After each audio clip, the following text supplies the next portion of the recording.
kwa sasa mafunzo yenu ya JKT vijana wa kujitolea operesheni ya miaka 60 ya Muungano mwaka 2024-2025 katika kikosi cha jeshi 821 Bulongola JKT yamefungwa rasmi leo tarehe 8 mwezi wa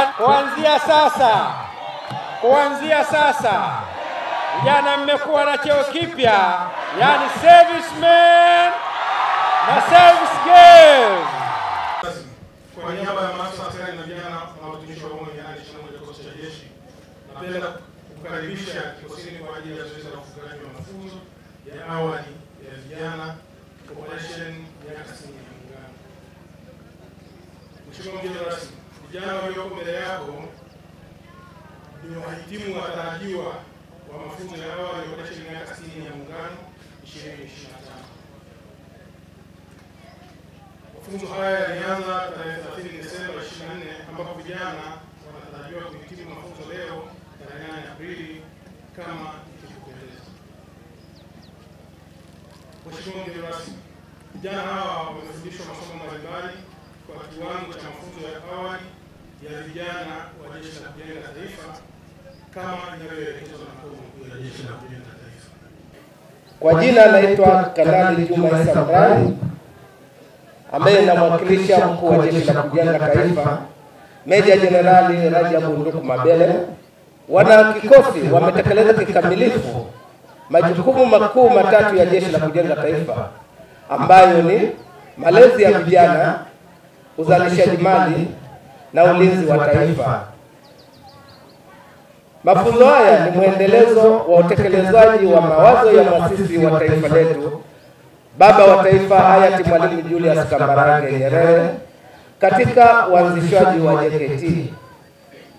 Baba wa Taifa aliwahi kusema, na nukuu, maana ya Jeshi la Kujenga Taifa ni taifa kudai huduma ya vijana na vijana kuitikia wito wa kulihudumia taifa kwa kazi yoyote inayohitajika, mwisho wa nukuu. Hivyo kwa kutumia mawazo waliopata vijana wanatakiwa kutekeleza wazo hili la muasisi kwa vitendo. Naamini kuwa mafunzo haya mliyoyapata mmekuwa tayari kulitumikia na kulilinda taifa letu popote mtakapokuwa, maana mnafahamu dhana ya uzalendo, umoja, mshikamano, ukakamavu na kujiamini. Hivyo basi mnapaswa mkatumie elimu hiyo katika kutatua changamoto mbalimbali pasipo kuvunja sheria na utaratibu wa nchi yetu. Kwa namna ya kipekee, shukrani nyingi ziwaendee wazazi na walezi wa vijana wanaohitimu mafunzo leo kwa utayari wao wa kuwaruhusu vijana wao kuja kuhudhuria mafunzo haya, na niwaombe wakawaelimishe umuhimu wa mafunzo haya ya Jeshi la Kujenga Taifa wazazi na walezi ambao bado wana mtazamo hasi wa kutowaruhusu vijana wao kuja kufanya mafunzo ya JKT. Afya ya mwili ndio mtaji wa kila kitu. Ikiwa afya zenu zitatetereka, hakuna kitu ambacho kitaweza kufanyika. Mkajiepushe na vitu vyote vile ambavyo vitaleta viashiria vya kuvunjisha amani, vitu ambavyo vitaleta vitu vya kuathiri afya ya mwili na afya ya akili. Mjiepushe na ulevi, mjiepushe na madawa ya kulevya, mwende mkamiishi viapo mlivyoapa leo. Inawezekana ukakosa muda katika kipindi unachokuwa kwenye kambi ya malezi, lakini baada ya kuhitimu na pale utakapoambiwa sasa unarudi nyumbani, usiridhike na elimu ulionayo. Wale ambao ni darasa la 7 wakajiendeleze, wale ambao wamefika form 4 wakajiendeleze, na wale ambao ni zaidi ya kidato cha 4 pia wakajiendeleze. Naomba muendelee kuwa watiifu kwa viongozi wenu kama ambavyo mmeapa, nendeni mkaishi kwenye kiapo chenu. Nimepata taarifa kuhusiana na changamoto mbalimbali ambazo zipo hapa. Ipo changamoto ya katika kwa umeme, na kwa sababu tayari Kigoma tumeshaingia kwenye gridi ya taifa, na kwa sababu nje ya 821 ya umeme haukatiki kama hapa, nadhani ni jambo ambalo tunalichukua kwa uzito mkubwa, mimi na ofisi yangu, na kuanzia kesho tutaanza kushughulika na jambo hili, tujue sababu ya msingi na tuwafahamishe wakuu wenu wa kikosi sababu hasa ni nini, kwa nini umeme maeneo mengine usikatike uwe unakatika katika maeneo haya. Aidha, nimepata changamoto ya ubovu wa barabara, na tumeiona kwa sababu ndio barabara ambayo tunakuja nayo hapa. Tutawaeleza pia viongozi wenu mipango ya serikali kuhusiana na ukarabati wa barabara hii.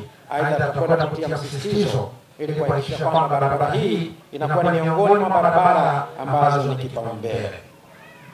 Ipo changamoto ya mawasiliano ya simu katika eneo leo, nalo tunalichukua na tutalishughulikia. Imeeleza changamoto ya hifadhi ya kilimo, lakini serikali inaendelea kulitafutia ufumbuzi. Ndugu zangu, nipende kuwapongeza tena vijana kwa kufikia hatua hii muhimu ya kuhitimu mafunzo ya awali ndani ya JKT, ikiwa huu ni mwanzo mpya katika maisha yenu. Mkawe mabalozi wazuri wa uzalendo kwa kuilinda na kuitunza amani. Kwa majina naitwa Service Girl Rachel Richard Msifuni kutokea kikosi cha 821 Burombora. Shukrani zangu za dhati nipeleke kwa JKT, kwani imenifunza na imenipa mabadiliko makubwa, cause nilipokuwa nyumbani na sasa ni tofauti kabisa. Nilipokuwa nyumbani nilikuwa mvivu, legevu, nilikuwa sina ukakamavu wa mwili, lakini baada ya kuingia ndani ya JKT, hususan kikosi nilichopo, nimepata faida mbalimbali, ikiwemo ukakamavu wa mwili na akili, stadi za maisha, sayansi ya kijinsia, weledi wa medani, ujanja wa porini na mbinu mbalimbali zilizonifundisha kujitambua mimi kama binti na kuepuka vishawishi mbalimbali. Kwa majina ninaitwa Serviceman Selemani Luka Christopher. Nimejifunza mambo mengi, ninaweza kujiajiri kwenye kilimo, kwenye biashara na shughuli zote za kijasiriamali bila kutegemea kuajiriwa. Wito wangu kwa vijana wote, zinapotokea nafasi na fursa za kujiunga na Jeshi la Kujenga Taifa, tuchangamkie sana. Tuje tupate mafunzo hayo, yana manufaa makubwa sana kwetu. Kwa majina naitwa Nuru Idi Muhajam. Nashukuru sana walezi wa kambi hii pamoja na wakufunzi wao kwa kazi kubwa wameifanya kwa vijana wetu. Mwenyezi Mungu awabariki na wajalie afya njema. Kwa hiyo napenda vile vile niwakumbushe wazazi wenzangu waondoe dhana potofu kwamba mtoto wa kike hawezi, ataweza. Kwa majina naitwa Emmanuel Ibrahimu Kisona, natokea mkoa wa Singida. Nilikuja hapa kwa ajili ya kushuhudia kuhitimu mafunzo mtoto wangu ambaye anaitwa Epa Emmanuel Kisona. Kwa nashukuru Mungu kwa sababu amemjalia na ameweza kumaliza salama. Wito wangu ni kwamba kwa wazazi wengine ambao ama wanaokatishwa tamaa kwamba mtoto akienda JKT anaweza kaumia na asifaulu, lakini nawaambia kwamba wakisikia nafasi hii basi wawe na jitihada za kuwafanikisha watoto wao wafike huku, kwa sababu kujifunza mafunzo ya hapa, hata kama hata ajiriwa serikalini, atakuwa amefundishwa namna ya kuishi maisha ya kawaida na anaweza kajiajiri na kujitegemea.